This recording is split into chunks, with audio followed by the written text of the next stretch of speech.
বাংলা ও বিশ্ব সাহিত্যের বিভিন্ন ভয়ের গল্প দিয়ে সাজানো আমাদের এই বিশেষ নিবেদন স্কেয়ার অ্যালার্ট। আজ আপনি শুনবেন সাগর ঘোষের কলমে একটি গ্রাম বাংলার ভয়ের গল্প, রজনীগন্ধা। গল্পের শুরুতেই বলে রাখি, গল্পটি প্রাপ্তবয়স্কদের জন্য, কাজেই 18 বছর বয়সের নিচের বন্ধুরা এই গল্পটি তোমাদের জন্য নয়।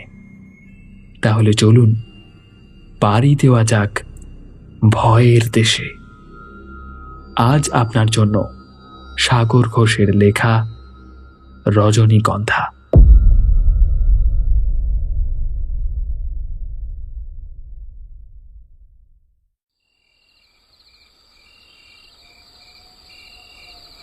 ভীষণ অন্ধকারে বাদার চারিদিক ধু ধু করছে। রাতের নৈশব্দ তাকে জাপটে রেখেছে চারিদিক থেকে। আকাশে এক ফালি চাঁদ আছে বটে, তবে তার আলোর জোর নেই বললেই চলে। 4 হাত দূরে কি আছে সেটাও দেখা যায় না। আকাশে অল্প অল্প মেঘও জমেছে। টিমটিম করে জ্বলতে থাকা তারাগুলোকে সেই মেঘের দল ক্রমে ঢেকে দিচ্ছে। অন্ধকারের মধ্যেই এবারে দেখা গেল একটা কালো অবয়ব, একটা মানুষ। তার সমস্ত শরীর কালো চাদরে ঢাকা। মানুষটার মুখ দেখা অসম্ভব, কিন্তু সে যে খুব সাবধানে এগোচ্ছে সেটা বেশ বোঝা যায়। বারবার সে মুখ ঘুরিয়ে চারিদিক দেখে নিয়ে তারপর সামনের দিকে এগোচ্ছে। লোকটার এমন সন্তর্পণে চলাফেরার পেছনে অবশ্য একটা কারণ আছে। সময়টা তো এখন মোটেও ভালো নয়। চারিদিকে বিদ্রোহের আগুন দাউ দাউ করে জ্বলছে। যে ছোট্ট অগ্নিস্ফুলিঙ্গ জ্বলে উঠেছিল ব্যারাকপুরে, সেটা এখন দাবানলের রূপ ধারণ করে ছড়িয়ে পড়েছে সারা ভারতবর্ষে। তামাম দেশের এতদিন ধরে নির্যাতিত হয়ে আসা সৈনিকরা এখন মুক্তির জন্য বিদ্রোহ করছে। তারা আর ইংরেজদের অধীনে থাকতে চায় না। দেশকে তারা মুক্ত করার প্রতিজ্ঞাবদ্ধ। দেশের অনেক রাজা, জমিদার, তালুকদারও যোগ দিয়েছেন তাদের সাথে। এদিকে ব্রিটিশ ইস্ট ইন্ডিয়া কোম্পানি দিন দিন কঠোর থেকে কঠোরতর হয়ে উঠছে। বিদ্রোহ দমনের জন্য তারা দিন দিন যেন আরও ভয়ঙ্কর হয়ে উঠছে। হাজার হাজার মানুষের প্রাণ যাচ্ছে প্রতিদিন। দেশের ছেলেদের রক্তে ভেসে যাচ্ছে দেশমাতৃকার বুক। ব্রিটিশ সৈন্যদের হাতে লুণ্ঠিত হচ্ছে ঘরের মেয়ে বউদের মান সম্মান। তাতে আরও ক্ষেপে উঠেছে আন্দোলনকারীরা, আর সেটাই তো হওয়া উচিত।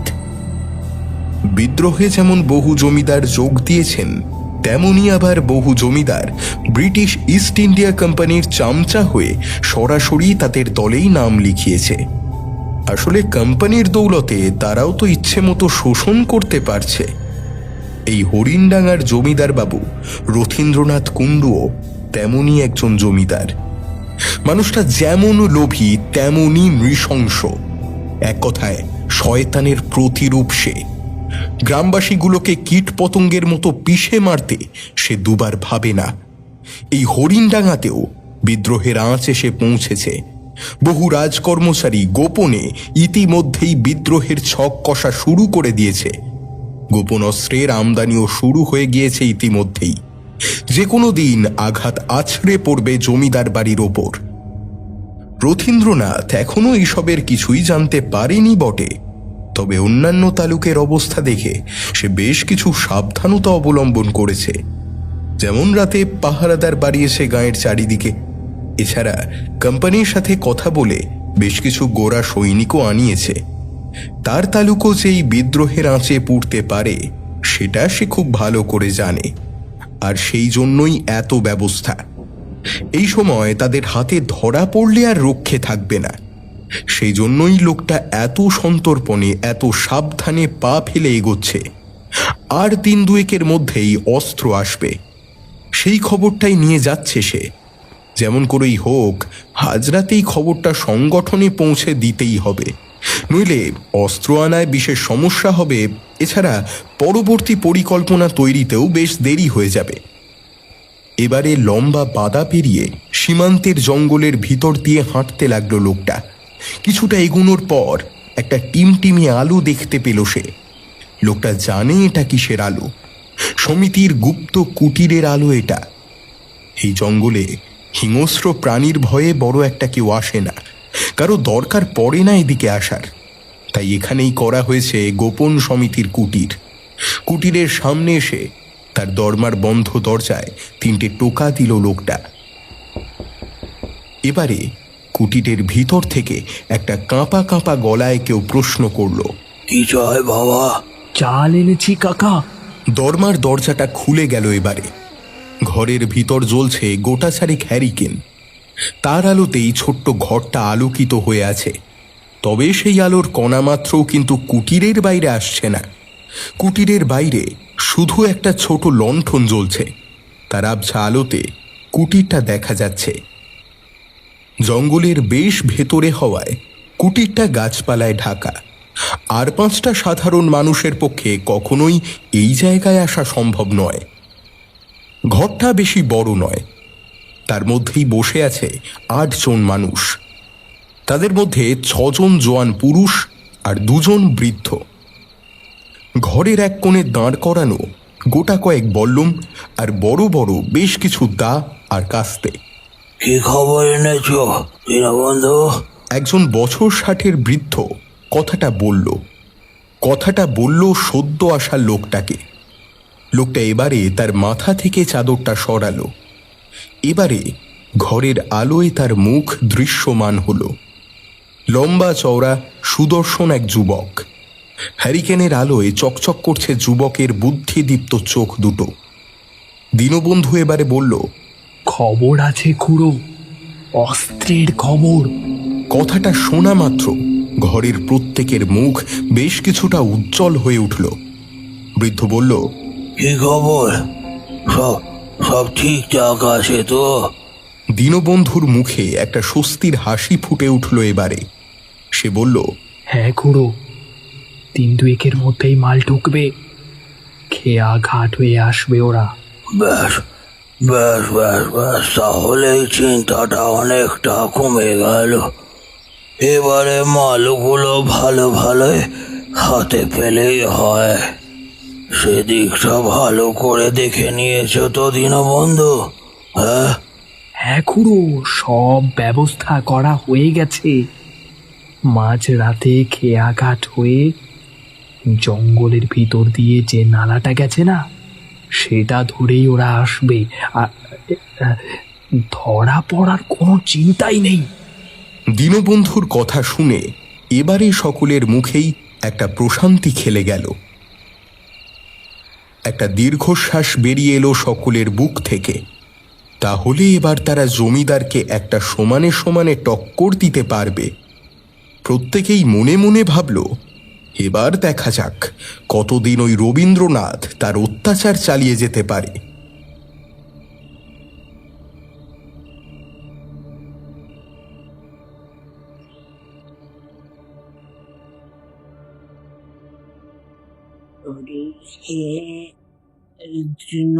বন্ধু, তুমি আমারও বন্ধু, বাপেরও বন্ধু। মদের নেশায় চুর হয়ে টলমলো পায়ে নেশাতুর গলায় গান গাইতে গাইতে বাড়ি ফিরছিল নয়ন। আজ তার মনে দারুণ পুলক জেগেছে। শহরে যে বাবুর বাড়িতে সে কাজ করে, সেই বাবু আজ তার কাজে খুশি হয়ে তাকে করকরে 500 টাকা বকশিস দিয়েছে। সেই টাকাতেই আজ গাঁয়ে ফিরে বহুদিন পরে বেশ করে মদ খেয়েছে সে। অনেকদিন পর খেয়েছে বলেই হয়তো আজ তার নেশাটা দারুণ চড়েছে। 7 দূরেরও কোনো জিনিস ঠিক করে দেখতে পাচ্ছে না সে। ডিসেম্বরের মাঝামাঝি, ঠান্ডাটাও পড়েছে জাঁকিয়ে। যদিও ঠান্ডার অনুভূতিটুকু ঠিকভাবে অনুভব করতে পারছে না নয়ন। মতিগঞ্জ একটা খুব ছোট গ্রাম। শহর এখান থেকে অনেক দূরে। এখানকার বেশিরভাগ লোকই চাষি, আর বাকি যারা শহরে কাজ করতে যায় তারা সেই ভোরের ট্রেনে যায় আর শেষ ট্রেনে বাড়ি ফেরে এই নয়নেরই মতো। মতিগঞ্জে বছর 5 আগে সব বিদ্যুতের ব্যবস্থা শুরু হয়েছে। স্ট্রিট লাইট কিছু আছে বটে, তবে সেসব প্রায় না থাকারই সমান। বেশিরভাগ সময় তো কারেন্টই থাকে না, আর থাকলেও সেসব পোস্টের আলোয় ঠিক করে দেখা যায় না। প্রায় অন্ধকারই হয়ে থাকে গ্রামটা। নয়নও তেমনই একটা পথ দিয়ে ফিরছিল। সে এই গাঁয়েরই ছেলে। হাজার অন্ধকার বা হাজার নেশা হলেও সে পথ ভুল করবে না। গান গাইতে গাইতেই যাচ্ছিল সে, কিন্তু হঠাৎ নয়নের মনে হলো তাকে কেউ যেন ডাকছে। সে গান গাওয়া থামালো, শুনল ভালো করে, তারপর নিজের মনের ভুল ভেবে আবার পা বাড়াতে যাবে, তখন আবার শুনতে পেল গলাটা, একটা একটা মহিলার গলা। প্রচন্ড আবেদনময়ী সে গলার স্বর।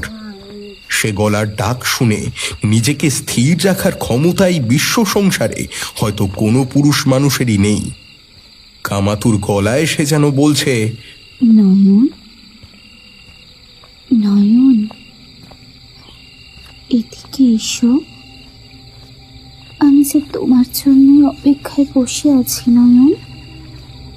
এসো এবারে, আমার কাছে এসো, এসো না।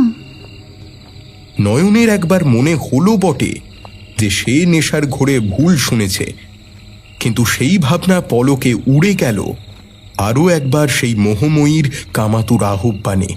নয়ন, নয়ন। সেই ডাক শুনে নয়নের যেন সারা শরীরটা কেমন কেঁপে উঠল।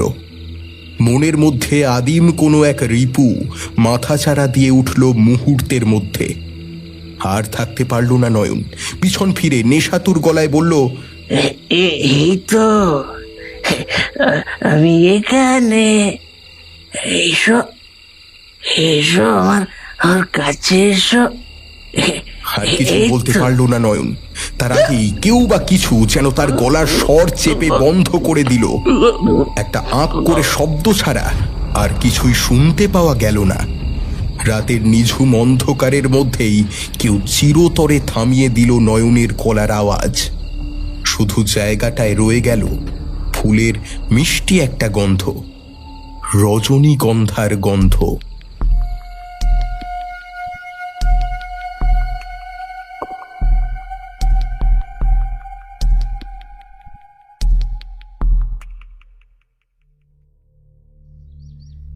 পরদিন সকাল হলে গোটা গ্রামটা ভেঙে পড়ল গাঁয়ের বড় দিঘির পাশে। নয়নের মৃতদেহটা পাওয়া গেল সেইখানে। ভয়ঙ্কর মৃতদেহ। বইয়ের পাতা বা কাগজ ইচ্ছে মতো মুড়ে দিলে কাগজটার যে হাল হয়, নয়নের শরীরের অবস্থাও ঠিক তেমনই। দেহে বিন্দুমাত্র রক্ত নেই। সাদা ফ্যাঁস ফ্যাঁসে শরীরটা থেকে কেউ যেন নিংড়ে রক্ত বের করে নিয়েছে, তারপর দেহটাকে ইচ্ছে মতো মুড়ে ফেলে গেছে এইখানে। নয়নের বিয়ে হয়নি। বুড়ি মাকে নিয়ে এসে একা থাকত। সেই বুড়ির বুক ফাটা কান্নায় দুলে উঠল গোটা মতিগঞ্জ। গাঁয়ের লোকেরা তাকে যতটা সম্ভব সান্ত্বনা দিল বটে, তবে সন্তানহারা মায়ের কষ্টকে লাঘব করার জন্য সেই সান্ত্বনা যথেষ্ট ছিল না। পুলিশ এলো, জিজ্ঞাসাবাদ করল। গাঁয়ের লোকেরাও নানা কথা বলল, কিন্তু তেমন কেউ আমল দিল না। কেউ বুঝতেও পারল না কি ভয়ঙ্কর বিভীষিকা নেমে এসেছে তাদের গাঁয়ের উপর। শুধু নয়নের বুড়ি মাটা ছেলের শোকে একেবারে পাথর হয়ে গেল। এই ঘটনার ঠিক 3 দিন পরের ঘটনা। সেদিন রাতে বেশ করে খেয়ে নাক ডাকিয়ে ঘুমোচ্ছিল নিমাই। নিমাইয়ের বাপের খাইয়ে হিসেবে আশপাশের 10 গাঁয়ে নাম ডাকছিল। সেও হয়েছে তার বাপের মতো, সারাদিন খাটে আর এত এত খায়। কম করে 5 জন লোকের ভাত সে একা খেতে পারে। রুটি হলে কম করে গোটা 20 তার চাই। লুচি হলে তো আর কথাই নেই। নিমাইয়ের শরীরটাও তেমন দানবের মতো বিশাল, তার ঘুমটাও তেমনই গাঢ়, কুম্ভকর্ণের মতো ঘুম তার। কানের ধারে দামামা বাজালেও ভাঙতে চায় না। কিন্তু সেদিন হঠাৎ করেই নিমাইয়ের ঘুমটা ভেঙে গেল। ঠান্ডা বেশ পড়েছে। গায়ে কাঁথা জড়িয়েই উঠে বসল সে। ঘুমটা হঠাৎ এভাবে কেন যে ভেঙে গেল সেটা ঠিক করে বুঝে উঠতে পারল না। পাশ ফিরল সে। ঘরের মধ্যে জ্বলতে থাকা ছোট টেপির আলোয় দেখল পাশেই তার বউ আর বাচ্চা ছেলেটা অকাতরে ঘুমোচ্ছে। যাই হোক, এক ঘটি জল খেয়ে নিমাই আবার শুতে যাবে, ঠিক সেই সময় তার নাকে এলো গন্ধটা। খুব মিষ্টি একটা গন্ধ, কোনো কোনো ফুলের গন্ধ। কিছুক্ষণ ভালো করে শোঁকার পরেই গন্ধটা চিনতে পারল নিমাই। রজনীগন্ধার গন্ধ। বেশ অবাকই হলো সে, কারণ একে তো এখন শীতের সময়, আর দ্বিতীয়ত তার বাড়ির আশেপাশে কোথাও রজনীগন্ধা ফুলের গাছ নেই। তাহলে তাহলে গন্ধটা আসছে কোথা থেকে? মনে মনে সে ঠিক করলো পরদিন সকাল হলেই সে আশপাশটা ভালো করে দেখবে। এই ভেবে সে আবার শুতে যাবে, তখনই শুনতে পেল একটা ডাক, একটা নারী কণ্ঠের ডাক। মোহময়ী কামাতুর গলায় কোনো নারী যেন তার নাম ধরে ডাকছে, বলছে, নিমাই, নিমাই, এসো আমার কাছে, এসো। আমি যে সে কখন থেকে তোমার জন্য বসে আছি। এসো আমার কাছে, এসো নিমাই, এসো নিমাই, আমার কাছে এসো। সেই ডাক শুনলে পৃথিবীর যে কোনো পুরুষের বুকেই আগুন জ্বলে উঠবে, এমনই আবেদনময়ী সেই ডাক। সেই ডাক কানে আসার পর আশেপাশের সকল কিছুই মিথ্যে মনে হয়। মনে হয় সবকিছু অন্ধকারে তলিয়ে যাচ্ছে। স্পষ্ট শুধুমাত্র সেই ডাক, আর সেই ডাকে সাড়া দেওয়াই যেন একমাত্র কাজ। নিমাই, কি হলো? এসো আমার কাছে। আমি যে এখানেই আছি, তোমার অপেক্ষায় আমি ব্যাকুল হয়ে আছি। এসো নিমাই, আমার কাছে এসো। আবার নিমাইকে ডাক দিল সেই আবেদনময়ী গলা।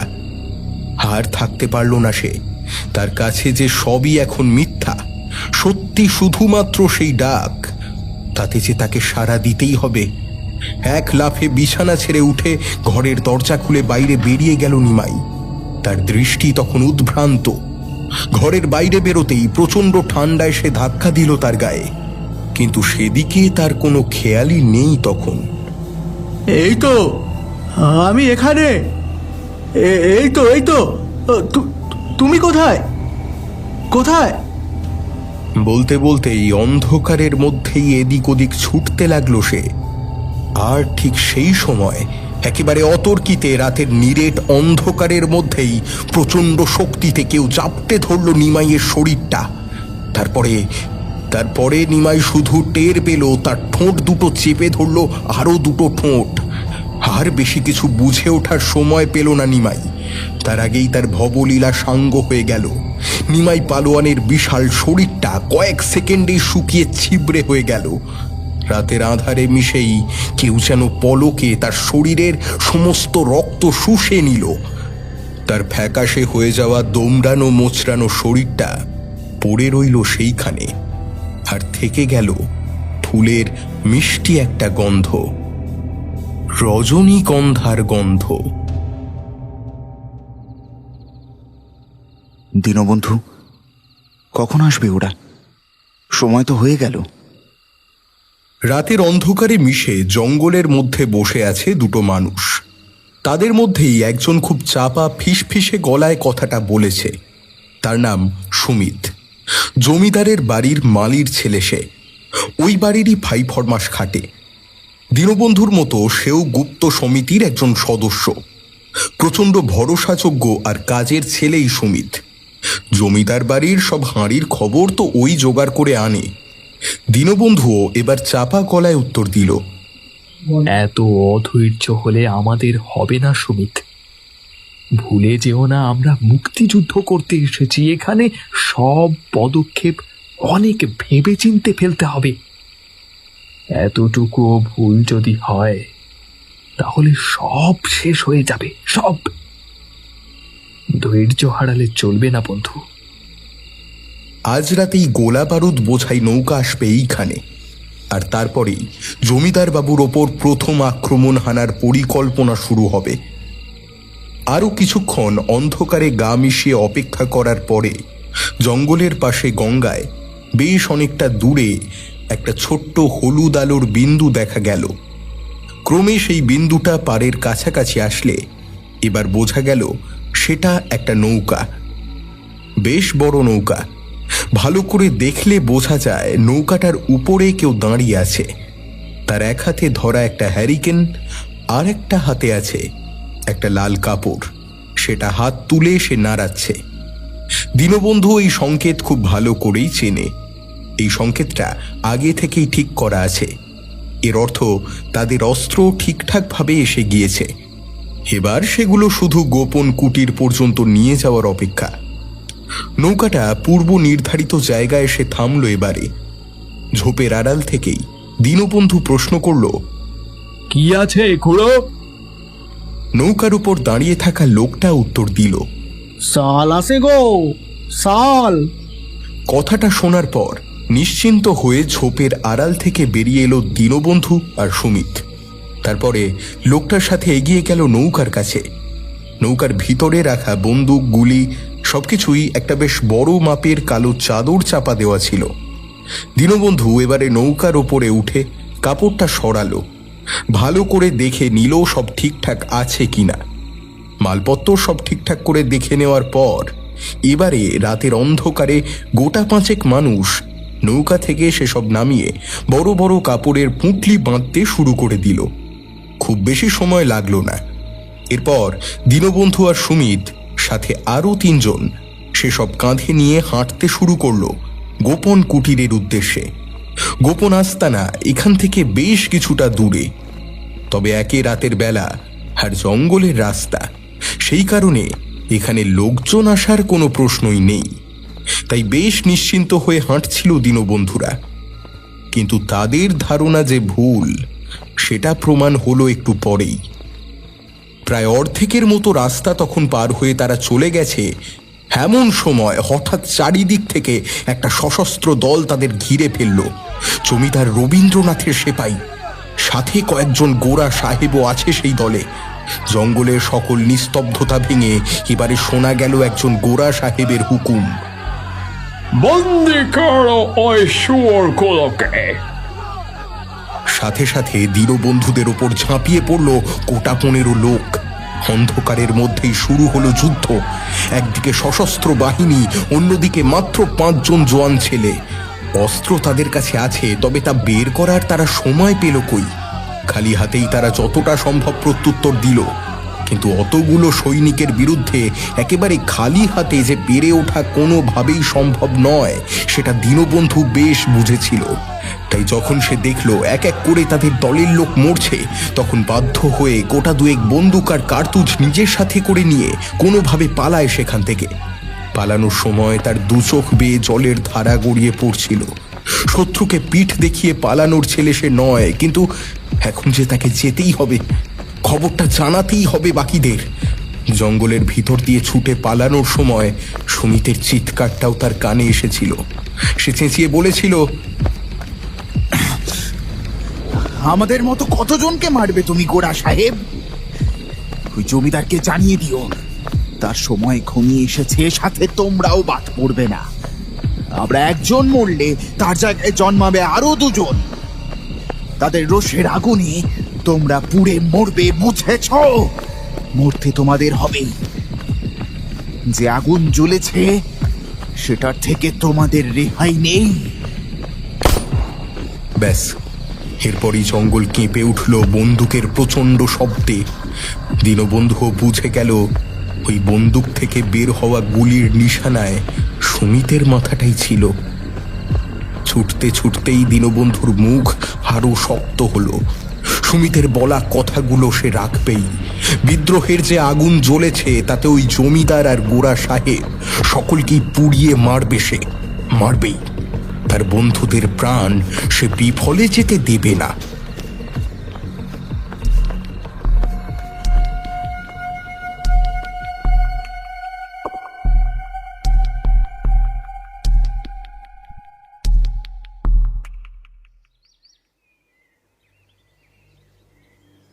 মতিগঞ্জ গাঁয়ের পঞ্চায়েত প্রধান সমীর দাসের ঘরেই বসেছে বৈঠকটা। বৈঠকে আছে প্রবীণ মাস্টার মশাই দীনেশ রায়, গাঁয়ের বৃদ্ধ পুরোহিত জগন্নাথ ভট্টাচার্য। এছাড়াও আছেন গাঁয়ের আরও ৩-৪ জন মাথা গোছের লোক। প্রত্যেকের মুখেই চিন্তার ছাপ পরিষ্কার, সাথে একটা ভয়ও যেন ফুটে উঠছে তাদের প্রত্যেকের মুখে। এই ভয় আর চিন্তা ফুটে ওঠাই স্বাভাবিক। নয়ন আর নিমাই মরে যাওয়ার পরে কেটে গেছে প্রায় 2 সপ্তাহ, আর এই 2 সপ্তাহে মারা পড়েছে গাঁয়ের আরও গোটা 15 মানুষ। একই রকম ভয়ঙ্করভাবে মৃতদেহ পাওয়া যায় তাদের।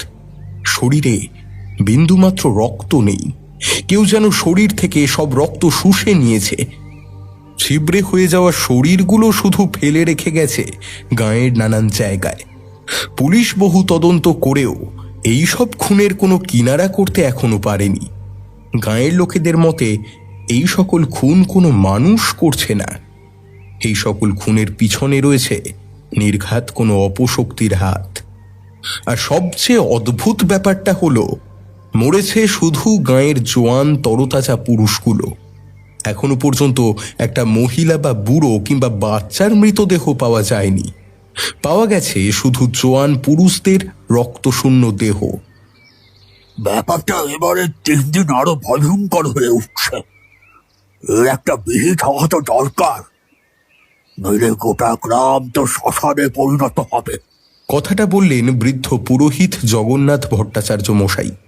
সে তো আমরা বুঝতে পারছি, কিন্তু এখনো তো আসল সমস্যাটা কি সেটাই খুঁজে পাওয়া যাচ্ছে না। এই অবস্থায় বিহিত করা হবেটা কি সেটা বলতে পারেন আপনি? গাঁয়ের পঞ্চায়েত প্রধান সমীর দাস ঘুরিয়ে প্রশ্ন করলেন। কথাটা তিনি যে ভুল কিছু বলেননি সেটা ঘরে উপস্থিত প্রত্যেকেই জানেন। ভট্টাচার্য মশাই আবার বললেন, আমার মনে হচ্ছে কোনো ভয়ঙ্কর অপশক্তির আগমন ঘটেছে এই গাঁয়ে। এইসব তারই কাজ, নইলে ওই রকম জোয়ান ছেলেগুলোকে এমন ভাবে মেরে ফেলতে পারে কেউ?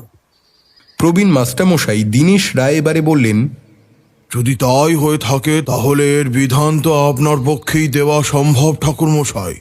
বৃদ্ধ ভট্টাচার্য মশাই কথাটা শোনার পরে মুখে হাত দিয়ে চিন্তার সাগরে আবার হারিয়ে গেলেন। বাকিরাও চুপ।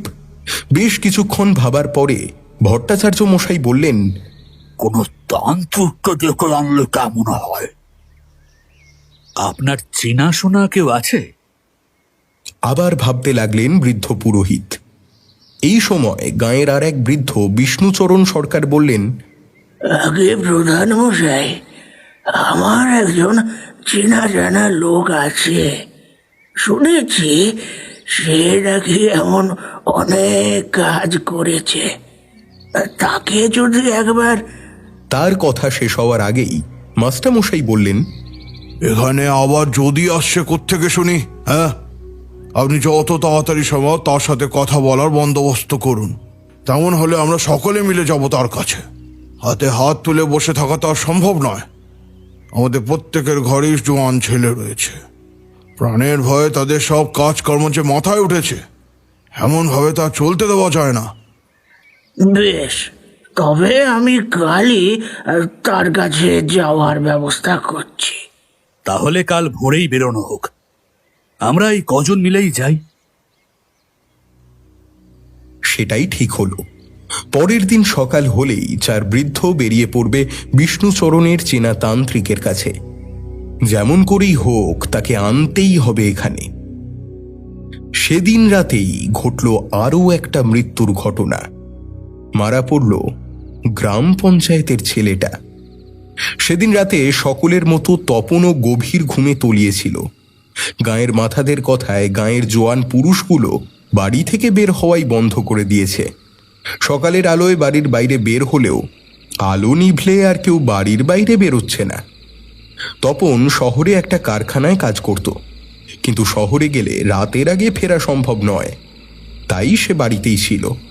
তপনের বিয়ে হয়েছে এই বছর 2 হলো। তার বউটাও তাকে একেবারে আগলে রেখেছিল। কিন্তু সেদিন রাতে সকলেই ঘুমিয়ে হঠাৎ তপনের কানে এলো ডাকটা। তপন, তপন, এবারে এসো। আমি যে তোমার জন্য অপেক্ষা করছি তপন। এসো, আমার কাছে এসো। এসো না তপন, এসো। সেই ডাকের আকুতি এড়ানোর ক্ষমতা ছিল না তপনের।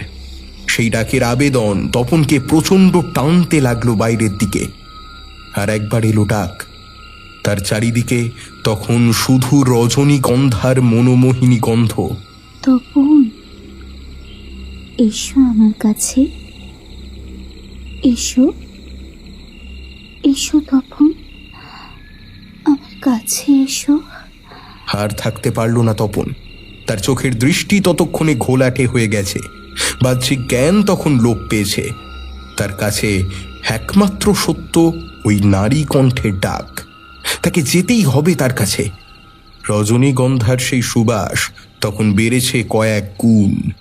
বিছানা ছেড়ে উঠে ঘরের দরজা খুলে পাগলের মতো বাইরের দিকে ছুটল তপন। সাথে সাথে ঘরের মধ্যে এসে ঢুকলো এক রাশ ঠান্ডা হাওয়া। তবে অদ্ভুত ব্যাপার, তপনের ঘরের দরজা খোলার শব্দ বিছানায় ঘুমে তলিয়ে থাকা তপনের বউয়ের কান পর্যন্ত কিন্তু পৌঁছালো না। এমনকি রজনীগন্ধার গন্ধ বা সেই আকুতি ভরা ডাকও তার কান পর্যন্ত পৌঁছায়নি। বরং তার ঘুমটা যেন আরো গাঢ় হয়ে গেল। বাইরে বের হওয়ার পরে কিছুক্ষণ তপন পাগলের মতো দিকজ্ঞান শূন্য হয়ে দৌড়ে চলল এদিক ওদিক। আর তারপরেই নিরেট অন্ধকারের বুকের মধ্যে জন্ম নিল আরো কালো একটা অবয়ব। মুহূর্তের মধ্যে সেটা তেড়ে এলো তপনের দিকে। কিন্তু তার তখন সেদিকে কোনো খেয়ালই নেই। সে শুধু অনুভব করলো তার দুটো ঠোঁট আঁকড়ে ধরেছে আরো দুটো ঠোঁট। ব্যাস, তারপরেই তপনের শরীরটা মুহূর্তের মধ্যে শুকিয়ে ছিবড়ে হয়ে গেল। তার শরীরের শেষ রক্তবিন্দুটাও কেউ যেন একেবারে শুষে নিল। তারপর তপনের ফ্যাকাশে ছিবড়ে হয়ে যাওয়া শরীরটা পড়ে রইল তার বাড়ি থেকে কিছুটা দূরে। শীতের ঘন কুয়াশা আর নিস্তব্ধ রাতের নিরেট অন্ধকার ছাড়া আর কেউ জানতে পারল না একটা জলজ্যান্ত জীবন কিভাবে হারিয়ে গেল মৃত্যুর করাল গ্রাসে।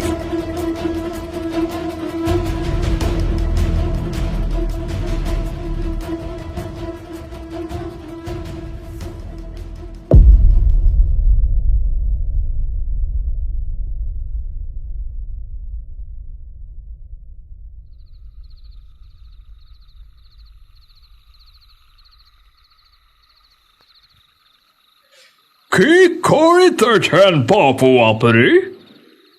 আপনার নাকের ডগায় থেকে কেমন করে ওই ছোট লোকগুলো আন্দোলন করিবার সাহস পায়? আর আপনি কিছুই জানতে পারতেছেন না? কথাগুলো বললেন একজন গোরা সাহেব। তার নাম রবার্ট মাউন্ট। কোম্পানির তরফ থেকে তাকেই দায়িত্ব দেওয়া হয়েছে বাংলার বিভিন্ন জায়গায় গোপনে আন্দোলন মাথাছাড়া দিচ্ছে কিনা সেইটা দেখার। আর যদি তেমন কিছু তিনি বোঝেন তাহলে তখনই সেই আন্দোলন দমন করার জন্য যা যা করতে হয় তাই করবেন।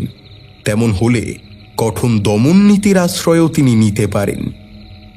এবারে তিনি তার গলার স্বর আরও কিছু গম্ভীর করে বললেন, কোনোভাবে আপনি এসব জানিয়াও না জানিবার ভান করিতেছেন না তো?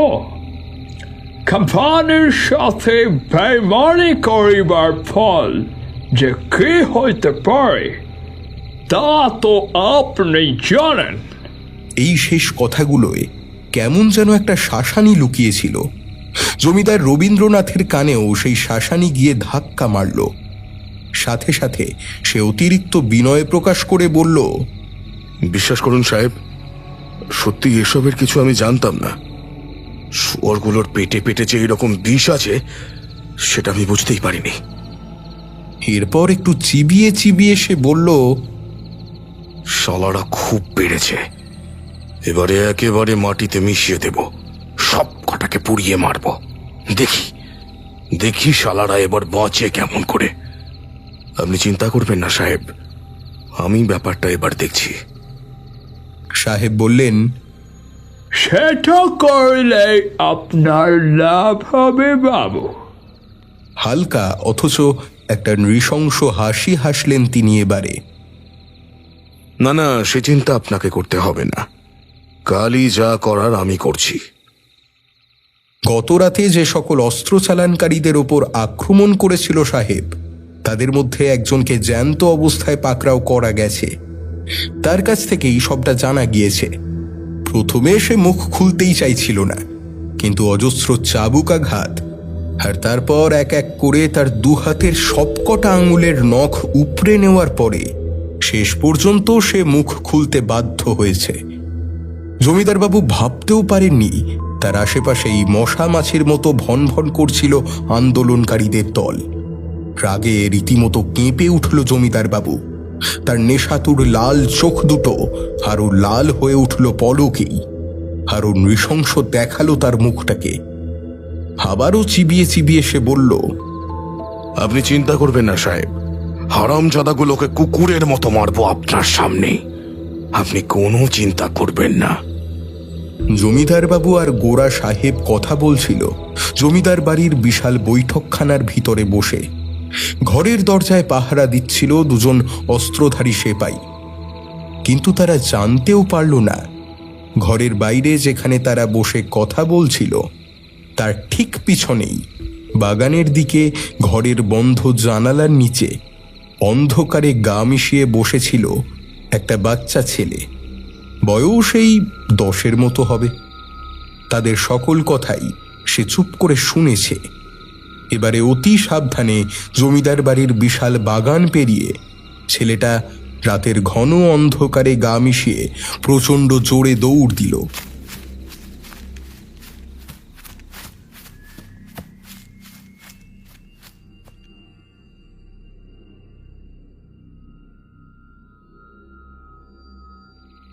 ওদের কিছু হবে না তো বাবা? কথাটা জিজ্ঞাসা করল বৃদ্ধ নায়েব সাহেবের মেয়ে রজনীগন্ধা।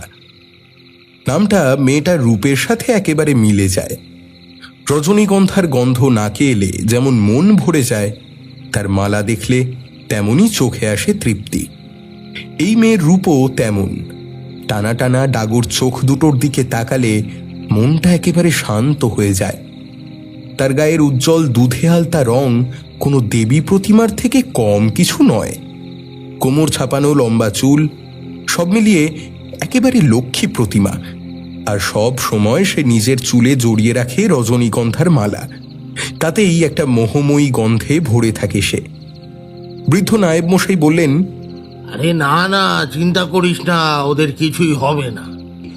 খবর পেয়ে ওদের আমি দূরে পাঠিয়ে দিয়েছি। জমিদার যে গোপনে বিদ্রোহ করার সকল খবরই জানতে পেরেছে, সেটা জানার পরেই নায়েব মশাই গাঁয়ের 7-8 জন জোয়ান ছেলে যারা এই বিদ্রোহের সাথে বিশেষভাবে যুক্ত, তাদের সকলকে গোপনে এই গ্রাম থেকে অনেক দূরে পাঠিয়ে দিয়েছেন। জমিদার বা গোরা সাহেব কারো পক্ষেই আর তাদের নাগাল পাওয়া সম্ভব নয়। তারা এখন দূরেই থাকবে, সেখান থেকেই বিদ্রোহের জন্য প্রস্তুত হবে। আর যখন জমিদার ভাববে আন্দোলন শেষ হয়ে গেছে, ঠিক তখন আচম্বিতে আক্রমণ করা হবে জমিদারের ওপর। আপাতত এই রকমই পরিকল্পনা করা হয়েছে।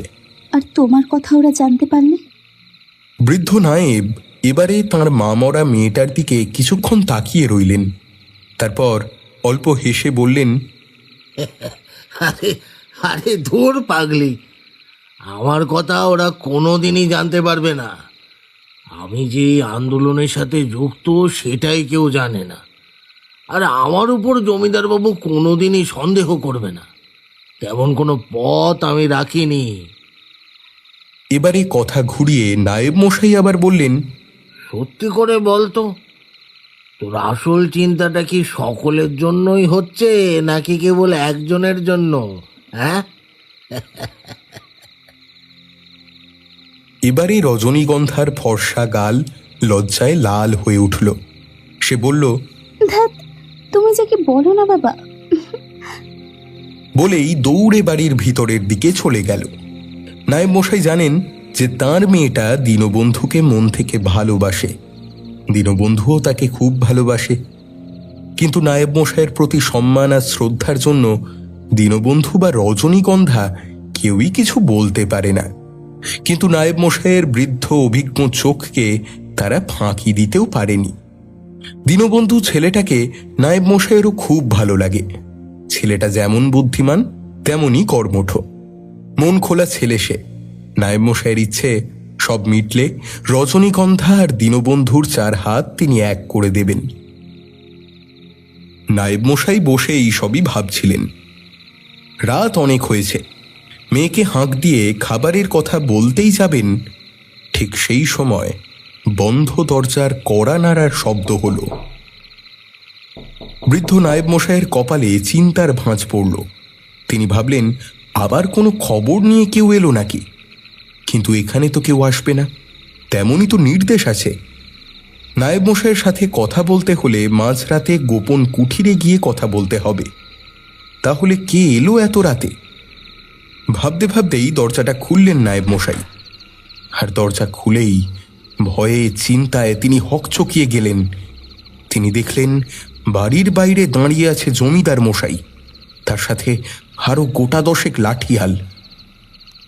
নায়েব মশাই জমিদার বাবুকে ঘরের ভেতরে আসতে বলে বললেন,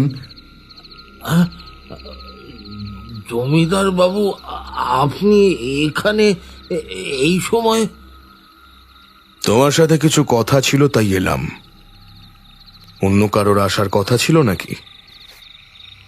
নায়েব আমতা আমতা করে বললেন, আগে না না, অন্য আবার কে আসবে? আসুন, আপনি ভেতরে আসুন। কে এলো বাবা? বলতে বলতে ঘরে এলো রজনীগন্ধা। সাথে সাথে জমিদার বাবুর চোখ গেল তার দিকে। রজনীগন্ধার পা থেকে মাথা পর্যন্ত ভালো করে চোখ বোলাতে লাগলো সে। সেই দৃষ্টিতে কামাতুর লোভ আর লালসা পরিষ্কার। নায়েব মশাইয়েরও চোখ এড়ালো না ব্যাপারটা। তিনি সঙ্গে সঙ্গে বললেন, তুই এখন ভেতরে যা, জমিদার বাবু এসেছেন আমার সাথে কথা বলতে। থাক নাও, সমস্যা তো হচ্ছে না। তার মুখ থেকে ভকভক করে বেরোনো মদের গন্ধ এসে ধাক্কা দিল নায়েবের নাকে। জমিদার যে নেশায় চুর হয়ে আছে সেটা নায়েব আগেই বুঝেছিলেন। এবার তিনি একটু কড়া গলাতেই বললেন, কি হলো? তুই যা, আমি আসছি একটু পরে। রজনীগন্ধা আর কোনো কথা না বলে চলে গেল বাড়ির ভিতরে। নায়েব মশাই এবার বললেন, আগে জমিদার বাবু বলুন, কি বলতে এসেছেন? হ্যাঁ, বলছি, বলতেই তো এসেছি। তারপর নায়েবকে একেবারে অবাক করে দিয়ে বললেন, তাহলে ওই হারামির বাচ্চাগুলোকে কোথায় লুকিয়ে রেখেছেন? ভালোই ভালোই বলে দিন তো। মানে আমি তো কিছু বুঝতে পারছি না, আপনি কি বলছেন? অনেক নাকামো হয়েছে, আরও সব করে লাভ নেই। আমি সবটাই জানি। তাড়াতাড়ি বলে ফেল, কোথায় তারা? তারপরেই বাইরে থাকা প্রহরীদের হাঁক দিল সে। সাথে সাথে সকল প্রহরী চলে এলো ঘরের মধ্যে। জমিদার তাদের বললেন, যা তোরা, ভিতরে একটা ফুল আছে, সেটাকে তুলে নিয়ে আয়। সাহেবের মেজাজ খুব গরম, ওটা পেলে শান্ত হবেন তিনি। যা যা যা। নায়েব তাদের আটকাতে গেলে জমিদার গিয়ে চেপে ধরল তাকে। কিছুক্ষণের মধ্যেই প্রহরীরা বাড়ির ভিতর থেকে রজনীগন্ধাকে আষ্টে পৃষ্ঠে বেঁধে নিয়ে এলো। তার গলা থেকে তখন গোঙানির শব্দ ছাড়া আর কোনো কথা বেরোচ্ছে না। নায়েব এবারে কান্না ভরা গলায় বলল, জমিদার মশাই, আমার এমন ক্ষতি আপনি করবেন না, দয়া করে ছেড়ে দিন, ছেড়ে দিন। আমার মেয়েটাকে ছেড়ে দিন জমিদার মশাই, আমার মেয়েটাকে ছেড়ে দিন, ছেড়ে দিন ওকে। কিন্তু নায়েবের সেসব কথায় কোনো কানই না দিয়ে জমিদার বলল, দাঁড়ালি কেন তোরা? নিয়ে যা ওকে, আমি আসছি। প্রহরীরা রজনীগন্ধাকে নিয়ে বেরিয়ে গেলে জমিদার এবারে বৃদ্ধ নায়েবকে টেনে তুলল। তারপর বলল, এখনো বলে দে বুড়ো, কোথায় রেখেছিস তাদের? হ্যাঁ, বেশ, তবে এই নে। বলেই জমিদার এবারে একটা ছোরা চালিয়ে দিল নায়েবের গলা লক্ষ্য করে। নায়েবের গলা থেকে ফিনকি দিয়ে রক্ত ছিটকে এসে লাগলো জমিদারের মুখে। তারপর নায়েবের শরীরটা মাটিতে পড়ে কয়েকবার কেঁপে উঠে চিরতরে শান্ত হয়ে গেল। রক্তে ভেসে গেল গোটা ঘরটা। নায়েবের মৃতদেহটার উপর এবার থুতু ফেলে সেখান থেকে বেরিয়ে গেল জমিদার।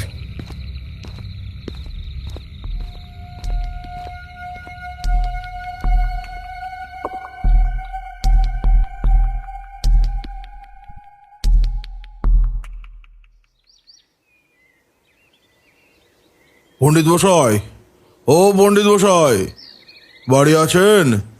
খড়ের চাল দেওয়া মাটির বাড়িটার সামনে গলাটা একটু চড়িয়ে ডাক দিলেন বৃদ্ধ মাস্টারমশাই দীনেশ রায়। সেদিন সকালে প্রধানের বাড়ি থেকে কিছুটা দূরে তার ছেলে মানে তপনের মৃতদেহটা পাওয়ার পর তিনি আর বিষ্ণুচরণের বলা তান্ত্রিকের কাছে যাননি। তবে মাস্টারমশাই, বিষ্ণুচরণ আর পুরোহিত মশাই গিয়েছিলেন সেখানে। তান্ত্রিকও এসেছিল, কিন্তু তাতে কাজ কিছুই হলো না। মতিগঞ্জ থেকে ফিরে যাওয়ার সময় তান্ত্রিক বলে গিয়েছিল, আমি বাঁধন দিয়েছি, চিন্তা নেই, আর কিচ্ছুটি হবে না। কিন্তু যেদিন তান্ত্রিক ফিরে গেল তারপর কেটে গেছে 2 দিন। মরেছে গাঁয়ের আরও 2জন জোয়ান পুরুষ। তান্ত্রিকের বাঁধনে কোনো কাজই হয়নি। এরপর আজ সকালে আর একজন তান্ত্রিকের কথা শুনে এখানে এসেছেন তাঁরা। তান্ত্রিকের নাম নিতাই ঠাকুর। মাস্টারমশাইরা শুনেছেন এই তান্ত্রিকের নাকি সত্যি বেশ কিছু অদ্ভুত ক্ষমতা আছে। এর আগেও বেশ কিছু গ্রামকে ভয়ঙ্কর সব বিপদের হাত থেকে বাঁচিয়েছেন তিনি। মাস্টারমশাই আবার ডাক দিল, পণ্ডিত মশাই, বাড়ি আছেন? এবারে বন্ধ দরজা খুলে বেরিয়ে এলো একজন লম্বা চওড়া সুদর্শন জোয়ান পুরুষ। তার 2 চোখে যেন বিশ্বের শান্তি বিরাজ করছে। মাথায় ঘন কালো লম্বা চুল, গালে লম্বা দাড়ি, মোটা কোঁফ, উজ্জ্বল গাত্রবর্ণ, তার উপর রক্তলাল বসন আর কপালে লম্বা করে আঁকা তেল সিঁদুরের টিকা তার সেই উজ্জ্বল গায়ের রঙকে যেন আরও উজ্জ্বল করে তুলেছে। গলায় আর হাতে অজস্র রুদ্রাক্ষের মালা। ব্যক্তি বাইরে আসলে মাস্টারমশাই বললেন, আচ্ছা, পণ্ডিত মশাই বাড়ি আছেন? আমাদের তাঁর সাথে একটু বিশেষ দরকার ছিল। মাস্টারমশাইয়ের কথা শুনে এবারে অল্প হাসল সেই ব্যক্তি। তারপরেই মাস্টারমশাই আর বাকিদের ভিতরে আসতে বলল। ঘরের ভিতরে যাওয়ার পর কথা শুরু হলো। ব্যক্তি প্রথম কথা বলল, বলুন মাস্টারমশাই। এইবারে একটু অবাকই হলেন বৃদ্ধ মাস্টারমশাই। বললেন, আপনি আমাকে চেনেন? আবার হাসল ব্যক্তি। বলল, হ্যাঁ, জানি। আপনাদের বিপদটাও কিছুটা আঁচ করতে পারছি আমি, কিন্তু আপনি বলুন। তাহলে কি আপনি? মাস্টারমশাইয়ের কথা শেষ হওয়ার আগেই সেই ব্যক্তি বলল, আগে হ্যাঁ, আমি নিতাই ঠাকুর। এবারে মাস্টারমশাই সহ বাকিরাও দারুণ অবাক হলো, কারণ তাঁরা ভেবেছিলেন পণ্ডিত মশাই নিশ্চয়ই কোনো বৃদ্ধ কেউ হবেন, কিন্তু একজন একেবারে জোয়ান ছেলে যে সেই নিতাই ঠাকুর সেটা কোনোভাবেই তাঁরা ধারণা করতে পারেননি। তাঁদের চুপ করে বসে থাকতে দেখে এবার নিতাই ঠাকুর বলল, বলুন আপনাদের সমস্যাটা কি? কি বিপদ এসেছে মতিগঞ্জে? এরপরে মাস্টারমশাই গাঁয়ে পরপর ঘটে যাওয়া অদ্ভুত মৃত্যুর ঘটনাগুলো বলে গেলেন। নিতাই ঠাকুর চুপ করে মন দিয়ে শুনল তাঁর কথা। তারপর বলল, আমি মোটামুটি বুঝতে পারছি, কিন্তু পুরো ব্যাপারটা বোঝার জন্য আমাকে একবার আপনাদের গ্রামে যেতে হবে। কি বুঝতে পারলেন পণ্ডিত মশাই? সমস্যাটা আসলে কি? কোনো ভয়ঙ্কর প্রেত শক্তির আগমন ঘটেছে আপনাদের গাঁয়ে। সে নিজের প্রতিশোধ চরিতার্থ করছে। কিন্তু কি পণ্ডিত মশাই? আমার যতদূর মনে হচ্ছে এই প্রেত নিজে থেকে আপনাদের গাঁয়ে আসেনি, কোনোভাবে তাকে জাগানো হয়েছে। কিন্তু কি করে বা কে তাকে জাগিয়েছে সেটা জানতে হলে আমাকে একবার আপনাদের গাঁয়ে যেতেই হবে। এখনই তাহলে বেরিয়ে পড়া যাক। তাহলে রাতের মধ্যে আপনাদের গাঁয়ে পৌঁছানো যাবে। কথাটা শুনেই মাস্টারমশাই পুরোহিত আর বিষ্ণুচরণ রীতিমতো ভয়ে কেমন যেন শুকিয়ে গেল। নিজেদের মধ্যেই তারা চোখ চাওয়াচাওয়ি করল কিছুক্ষণ। তাদের মনের ভয়ের কারণটা জানতে পেরে নিতাই ঠাকুর এবারে বললেন, চিন্তা করবেন না, কোনো বিপদ হবে না। আমি সাথে আছি যখন, তখন আপনাদের কোনো চিন্তা নেই। এই বিপদ থেকে আপনাদের আমি ঠিক বার করে আনব। চিন্তা আমাদের জন্য নয় পণ্ডিত মশাই, আপনার জন্য করছি। গাঁয়ে যারা মারা যাচ্ছে তারা সকলেই যে আপনার মতো জোয়ান পুরুষ।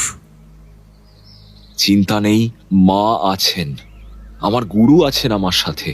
আমার কোনো ক্ষতি করার ক্ষমতা কোনো অপশক্তির নেই। চলুন বেরিয়ে পড়া যাক। এখন আপনাদের গাঁয়ে যাওয়াটা খুব জরুরি। চলুন।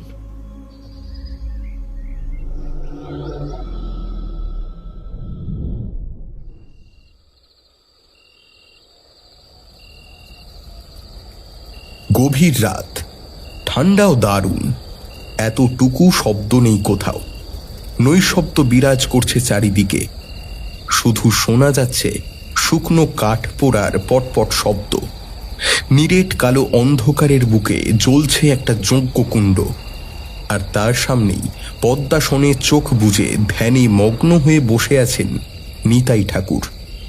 আর কেউ কোথাও নেই। নিতাই ঠাকুরই গাঁয়ের সকলকে আজ রাতে বাড়ি থেকে বের হতে বারণ করে দিয়েছেন।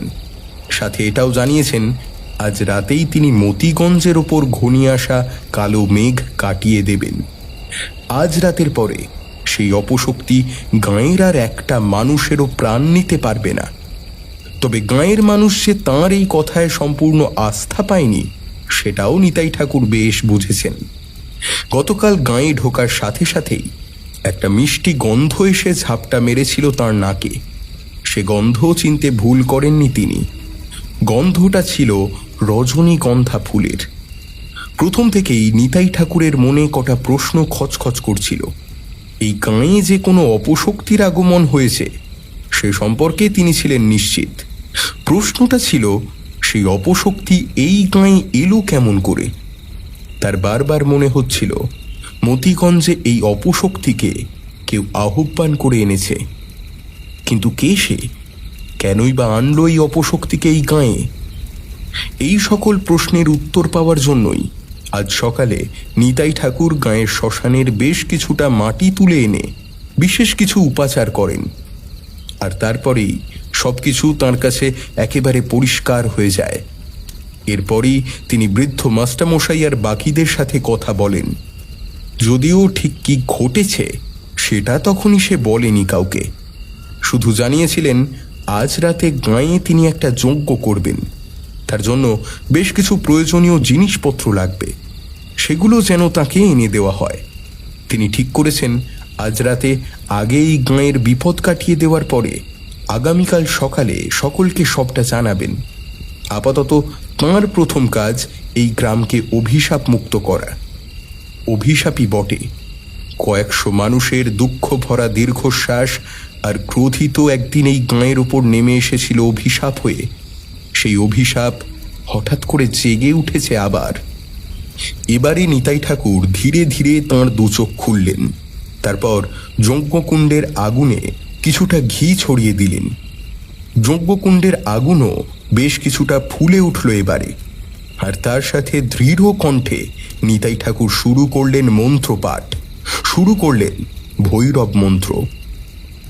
ওম কালকলায় বিদমাহে কালতিথিয়া ধীমহি তান কাল ভৈরব প্রচোদয়াৎ। একটানা কয়েকশো বার মন্ত্রটা পাঠ করেন নিতাই ঠাকুর। আর তার ঠিক পরেই তার নাকে এসে ধাক্কা দেয় সেই গন্ধটা, রজনীগন্ধার গন্ধ। তবে সেই গন্ধ কিন্তু আর মিষ্টি নেই, সেটা হয়ে উঠেছে রীতিমতো উগ্র। আর তার সাথেই ঠিক তার পিছন থেকে নিতাই ঠাকুরের কানে এলো একটা ডাক, একটা নারী কণ্ঠের প্রবল আকুতি মেশানো ডাক। বিশু, বিশু, বিশু, বিশু, পিছনে তাকাও, তাকাও আমার দিকে। দেখো, আমি এখানেই আছি, শুধু তোমার জন্য।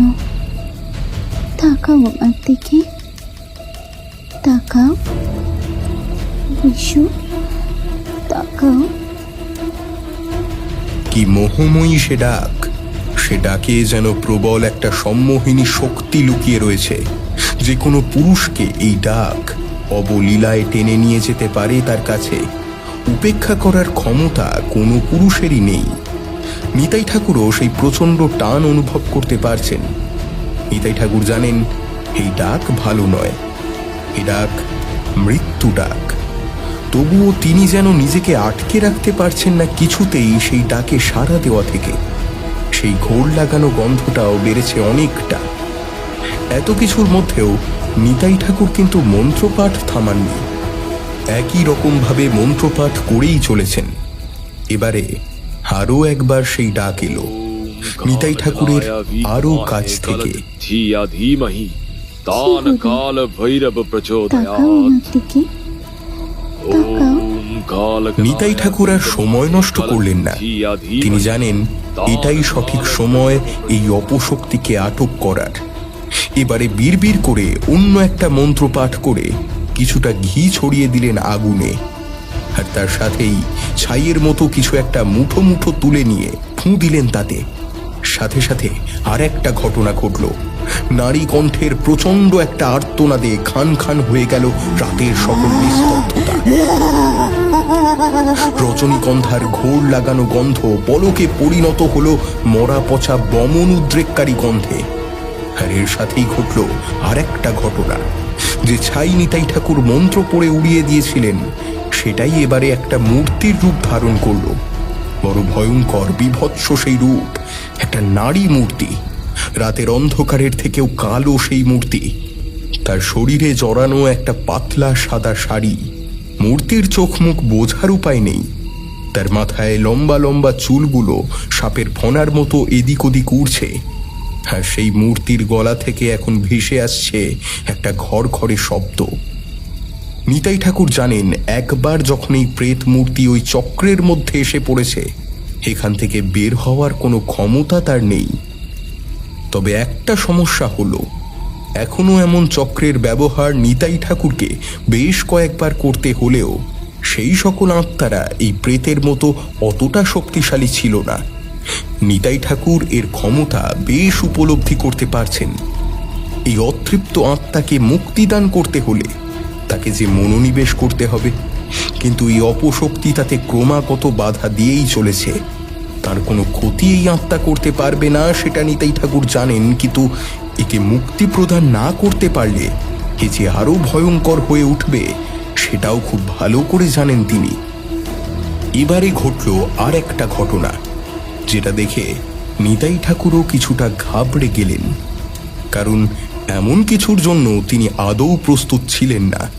প্রেত মূর্তির শরীর থেকে এবারে তৈরি হলো আর একটা কালো অবয়ব। তবে সেটা একটা পুরুষ মূর্তি, তারও রূপ নারী মূর্তির মতোই বিভৎস। এবারে দুই প্রেত মূর্তি চক্রের মধ্যেই নিতাই ঠাকুরকে ঘিরে প্রচণ্ড জোরে ঘুরতে শুরু করলো। মুহূর্তের মধ্যে জায়গাটায় তৈরি হলো একটা অতি প্রাকৃতিক ঘূর্ণিঝড়। ক্রমে প্রকাণ্ড হয়ে উঠল সেই ঝড়, আর তার সাথেই শুরু হলো নারকীয় কিছু শব্দ। কখনো কোনো পুরুষ প্রচণ্ড জোরে চিৎকার করছে, আবার কখনো কোনো নারী তারস্বরে কাঁদছে, আবার কখনো শোনা যাচ্ছে সেই আবেদনময়ী কণ্ঠস্বর। সব মিলিয়ে একটা বিভৎস নারকীয় পরিস্থিতি তৈরি হলো সেখানে।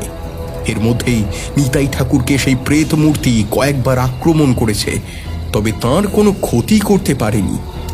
বিচক্ষণ পণ্ডিত গাত্রবন্ধন করেই বসেছিলেন যজ্ঞে। তবে এই প্রথমবার নিতাই ঠাকুরের নিজের প্রতি আত্মবিশ্বাসে অল্প হলেও ফাটল দেখা দিচ্ছে। তার কেন বারবার মনে হচ্ছে তিনি এবারে গাঁয়ের মানুষগুলোকে বাঁচাতে পারবেন তো। এবারে এই আত্মবিশ্বাসের ফাটল যখন বাড়ছে, ঠিক সেই সময় ঘটল একটা বিস্ময়কর ঘটনা। আচমকাই নিতাই ঠাকুরের কপালের মাঝে আঁকা লাল তিলকটা উজ্জ্বল থেকে উজ্জ্বলতর হয়ে উঠল। সেখান থেকে এবারে সাদা তীব্র আলোর ছটা বেরিয়ে এলো। আর তার সাথেই নিতাই ঠাকুরের কানে এলো একটা বেশ ভারী গম্ভীর গলার স্বর। ভয় কিসের? বিশ্বাস রাখ নিজের উপর, তুই পারবি। পারলে একমাত্র তুই পারবি। আমাকে যদি বিশ্বাস করিস তবে নিজেকেও বিশ্বাস কর। আরে তোর মধ্যেই যে আমি আছি, কোনো ভয় নেই তোর। নিজের ওপর বিশ্বাস রাখ বিশু, নিজের ওপর বিশ্বাস রাখ। এই গলা নিতাই ঠাকুরের চেনা। এই গলা তার গুরু, তার বাবার। নিতাই ঠাকুরের বন্ধ দুই চোখ থেকে জল বেরিয়ে এলো, আর তার সাথেই তার মনে আবারও নতুন করে সঞ্চার হলো আত্মবিশ্বাস। নিজেকে আরো শক্তিশালী মনে হলো তার। দৃঢ় গলায় আবারও সে শুরু করলো মন্ত্রপাঠ। কিছু সময় পরে এবারে তীব্র সেই ধুলোর ঝড়ের মধ্যেই উৎপন্ন হলো নীলচে উজ্জ্বল আলো। নিতাই ঠাকুরের শরীরটা ধ্যানমগ্ন অবস্থাতেই মাটি থেকে বেশ কিছুটা উপরে উঠে গেল। আর তারপরই ঘটল আর একটা ঘটনা। নিতাই ঠাকুরের শরীর থেকে ঠিকরে বের হওয়া তেজ আলো আলোক রশ্মি ক্রমে গ্রাস করল সেই ঝড়কে।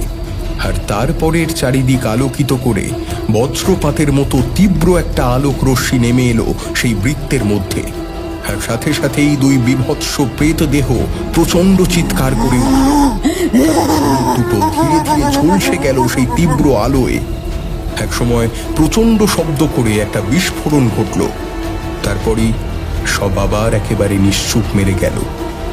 শুধু শোনা গেল নিতাই ঠাকুরের দৃঢ় গলায় মন্ত্রপাঠের শব্দ।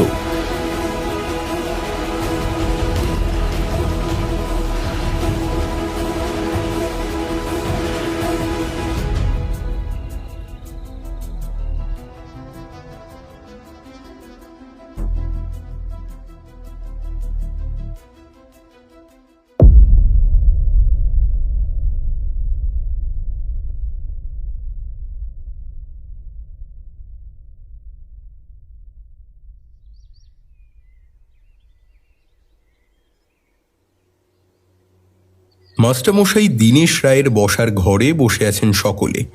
সকলে বলতে পঞ্চায়েত প্রধান, পুরোহিত মশাই, মাস্টারমশাই, বিষ্ণুচরণ আর নিতাই ঠাকুর। নিতাই ঠাকুর বলছেন, বাকিরা চুপ করে অবাক হয়ে সেসব শুনছেন। মতিগঞ্জে ঠিক কি হয়েছিল সেটাই নিতাই ঠাকুর সকলকে জানাচ্ছেন। এখনো পর্যন্ত নিতাই ঠাকুর তাঁদেরকে বেশ অনেকটাই জানিয়েছে।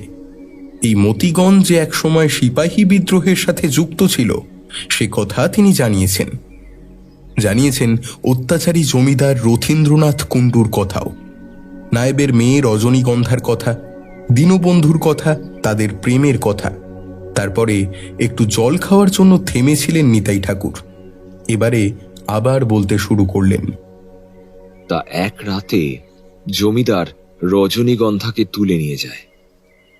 তারপর তার উপর অসম্ভব শারীরিক অত্যাচার চালিয়ে পুড়িয়ে মারে তাকে। এই সময় দীনবন্ধু সেখানে ছিল না, তবে এই খবর তার কানে পৌঁছেছিল। একেবারে ভেঙে পড়েছিল সে। এরপর জমিদার আর গোড়া সাহেব কড়া হাতেই বিদ্রোহ দমন করেন। দীনবন্ধুও কোথায় যেন চলে গিয়েছিল, তবে তার মনে জ্বলতে থাকা আগুন কিন্তু নেভেনি।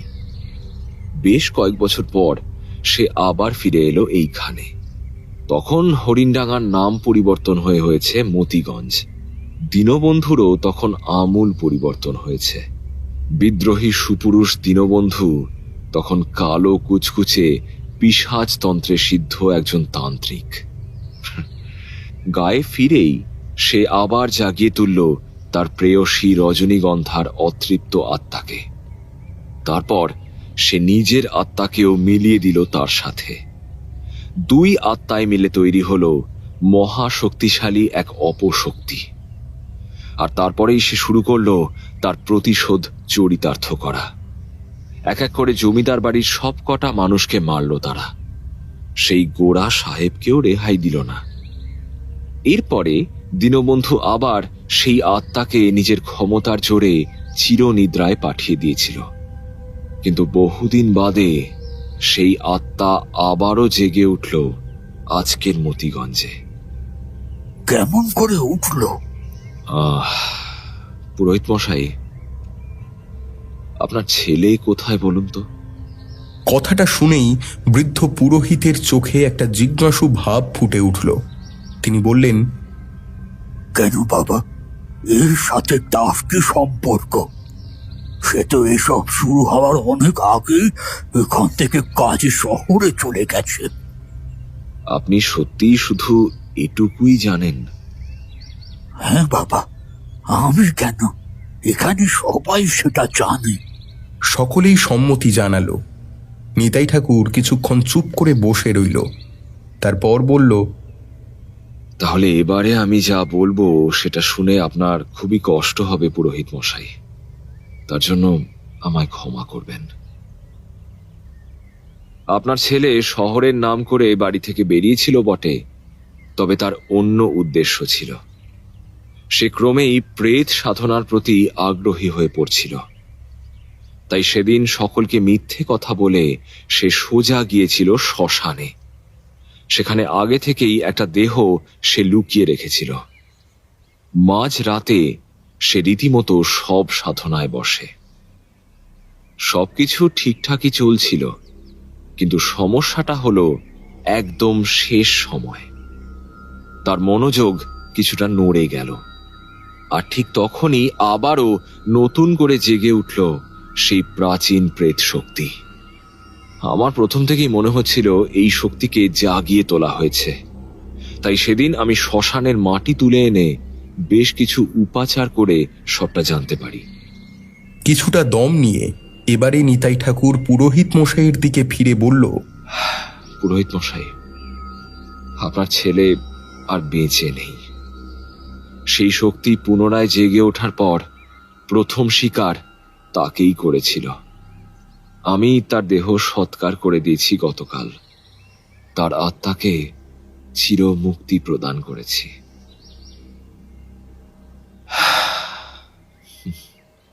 আর থাকতে পারলেন না বৃদ্ধ পুরোহিত। ঝরঝর করে কেঁদে ফেললেন তিনি। মাস্টারমশাই তাঁকে সান্ত্বনা দিতে লাগলেন। নিতাই ঠাকুর ঘরের জানালা দিয়ে তাকালেন বাইরের দিকে। পাখির কুহু রবে তখন গ্রাম মুখরিত। পরিষ্কার নীল আকাশের বুকে উড়ে যাচ্ছে একদল ধবধবে বক। একটা দীর্ঘশ্বাস বেরিয়ে এলো তাঁর বুক থেকে।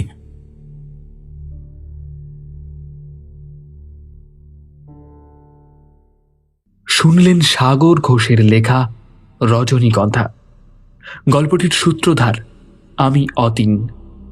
বিভিন্ন চরিত্রে আমরা পাশে পেয়েছি কথক সাহিত্য সমাহার চ্যানেল থেকে আকাশ, খুড়োর চরিত্রে হানাবাড়ি থেকে ঋদ্ধি, দীনবন্ধু তান্ত্রিক এবং গোরা সাহেবের চরিত্রে আমি অতীন, রজনীগন্ধার চরিত্রে ফ্রিকি ফ্রাইডে চ্যানেল থেকে তৃষা, সুমিতের চরিত্রে হরোস্কোপ থেকে রক্তিম, জগন্নাথ ভট্টাচার্য ও গ্রামের মোড়লের চরিত্রে রোমাঞ্চ বাংলা থেকে সৌরভ, শিক্ষকের চরিত্রে স্ক্যাটার্ড থটস থেকে অর্ণব, জমিদার ও গুরুদেবের চরিত্রে হরোস্কোপ থেকে ইভান,